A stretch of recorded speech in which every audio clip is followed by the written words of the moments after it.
In country news, Johnny Cash. Did you know that Johnny Cash was born on February 26, 1932 in Kingsland, Arkansas, United States? Johnny Cash was an American country musician and songwriter known for hits like Ring of Fire and Man in Black, which became his own nickname. Cash grew up in a poor farming community and joined the Air Force in 1950. He co-founded a band following his discharge, and within a few years Johnny Cash and the Tennessee Two had scored hits with songs like Walk the Line. Cash's career was nearly derailed in the 1960s by a serious substance abuse problem, but his marriage to June Carter and acclaimed album Johnny Cash at Folsom Prison, 1968, put him back on track. In later years, Cash joined the country supergroup the Highwaymen and released a series of recordings with producer Rick Rubin. He experienced health problems later in his life, including multiple cases of pneumonia, and died on September 12, 2003 from complications of diabetes. Cash was born on February 26, 1932, in Kingsland, Arkansas. The son of poor Southern Baptist sharecroppers, Cash, one of 7 children born to Ray and Carrie Rivers Cash, moved with his family at the age of 3 to Dyess, Arkansas, so that his father could take advantage of the New Deal farming programs instituted by President Franklin Roosevelt. There, the Cash clan lived in a 5-room house and farmed 20 acres of cotton and other seasonal crops. Cash spent much of the next 15 years out in the fields, working alongside his parents and siblings to help pay off their debts. It wasn't an easy life, and music was one of the ways the Cash family found escape from some of the hardships. Songs surrounded the young Cash, be it his mother's folk and hymn ballads, or the working music people sang out in the fields. From an early age, Cash, who began writing songs at age 12, showed a love for the music that enveloped his life. Sensing her boy's gift for song, Carrie scraped together enough money so that he could take singing lessons. However, after just 3 lessons, his teacher, enthralled with Cash's already unique singing style, told him to stop taking lessons and to never deviate from his natural voice. Religion, too, had a strong impact on Cash's childhood. His mother was a devout member of the Pentecostal Church of God, and his older brother Jack seemed committed to joining the priesthood until his tragic death in 1944 in an electric saw accident.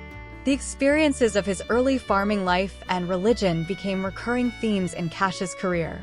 In 1950, Cash graduated high school and left Dyess to seek employment, venturing to Pontiac, Michigan, for a brief stint at an auto body plant. That summer, he enlisted in the U.S. Air Force as John R. Cash. Military regulations required a full first name, and he was sent for training at Lackland Air Force Base in San Antonio, Texas, where he met his future wife Vivian Liberto. For the bulk of his 4 years in the Air Force, Cash was stationed in Landsberg, West Germany, where he worked as a radio intercept officer, eavesdropping on Soviet radio traffic. It was also in Germany that Cash began to turn more of his attention toward music. With a few of his Air Force buddies, he formed the Landsberg Barbarians, giving Cash a chance to play live shows, teach himself more of the guitar, and take a shot at songwriting. "We were terrible," he said later, "but that Lowenbrau beer will make you feel like you're great." We'd take our instruments to these honky-tonks and play until they threw us out or a fight started. After his discharge in July 1954, Cash worked as best he could as an appliance salesman. Pursuing music on the side, Cash teamed up with a couple of mechanics, Marshall Grant and Luther Perkins, who worked with Cash's older brother Roy. The young musicians soon formed a tight bond, with the crew and their wives often heading over to one of their houses to play music, much of it gospel. Cash, who banged away on an old $5 guitar he'd purchased in Germany, became the frontman for the group, and they honed their unique synthesis of blues and country and western music through live performances. "He was a decent singer, not a great one," wrote Marshall Grant. In his 2006 autobiography, "I was there when it happened, my life with Johnny Cash." But there was power and presence in his voice. In July 1954, another Memphis musician, Elvis Presley, cut his first record, sparking a wave of Elvis mania as well as an interest in the local producer, Sun Records owner Sam Phillips, who had issued the record. Later that year, Cash, Grant, and Perkins made an unannounced visit to Sun to ask Phillips for an audition. The Sun Records owner gave in, and Cash and the boys soon returned to show off their skills. Phillips liked their sound, but not their gospel-driven song choices, which he felt would have a limited market, and asked them to return with an original song. The trio did just that, beginning work on the Cash-written "Hey Porter" shortly that first Sun session. Phillips liked that song, as well as the group's follow-up effort, "Cry, Cry, Cry," and signed the newly branded Johnny Cash and the Tennessee 2. "Hey Porter" was released in May 1955, and later that year, "Cry, Cry, Cry" peaked at number 14 on the Billboard charts. Other hits followed, including the top 10 tracks "So Doggone Lonesome" and "Folsom Prison Blues." But true fame arrived in 1956 when Cash wrote and released "I Walk the Line," which catapulted to number 1 on the country music charts and sold 2 million copies. He released his debut album, Johnny Cash, with his hot and blue guitar in 1957, and cemented his fame with chart toppers like "Ballad of a Teenage Queen" and "Don't Take Your Guns to Town."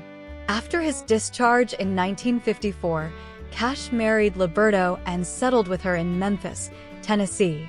They had 4 children together: daughters Roseanne, born in May 1955, Kathy, April 1956, Cindy, July 1959, and Tara, August 1961. By the early 1960s, the busy schedule and the pressures that Cash faced began taking a toll on their family. Cash, who had relocated his family to California and left Sun for Columbia Records, was on the road for 300 nights a year with the group now known as the Tennessee 3. He was often accompanied by June Carter, who co-wrote what became one of the Man in Black's signature songs, "Ring of Fire," 1963. Cash also sought to establish himself as an actor, starring in the movie 5 Minutes to Live, 1961, and a few Western-themed TV programs. Cash began to abuse drugs and alcohol on the road, while Vivian was left home to take care of their family and grew increasingly frustrated with her husband's absence. In 1966, she finally filed for divorce. 2 years later, Carter and Cash married on March 1, 1968. They had 1 child together, son John Carter Cash, in March 1970, and the elder Cash became a stepfather to Carter's daughters Carlene, September 1955, and Rosie, July 1958. Carter provided a lifeline for the singer, who in 1967 was discovered in a near-death state by a policeman in a small village in Georgia. There were other incidents, too, including an arrest for smuggling amphetamines into the United States across the Mexican border, and for starting a forest fire in a California park. "I took all the drugs there are to take, and I drank," Cash recalled. "Everybody said that Johnny Cash was through, 'cause I was walking around town 150 pounds. I looked like walking death." Carter helped Cash refocus on his Christian faith and get the drug addiction treatment he needed, setting up a remarkable turnaround. In 1969, Cash began hosting The Johnny Cash Show, a TV variety series that showcased contemporary musicians ranging from Bob Dylan to Louis Armstrong. It also provided a forum for Cash to explore a number of social issues, tackling discussions that ranged from the war in Vietnam to prison reform to the rights of Native Americans. The same year his show debuted, Cash also took home 2 Grammy Awards for the live album Johnny Cash at Folsom Prison, 1968. A critical and commercial success, the album was credited with helping to revive the artist's popularity. The ensuing decade offered up more success for the artist, as Cash's music career flourished with the release of hit singles like A Thing Called Love, 1972, and One Piece at a Time, 1976. He also co-starred with Kirk Douglas in A Gunfight, 1970, wrote music for the feature Little Foss and Big Halsey, 1970, and published a best-selling autobiography, Man in Black, 1975. In 1980, he became the youngest living person to be elected to the Country Music Hall of Fame. Cash continued to maintain a busy schedule, and he increasingly teamed up with other musicians.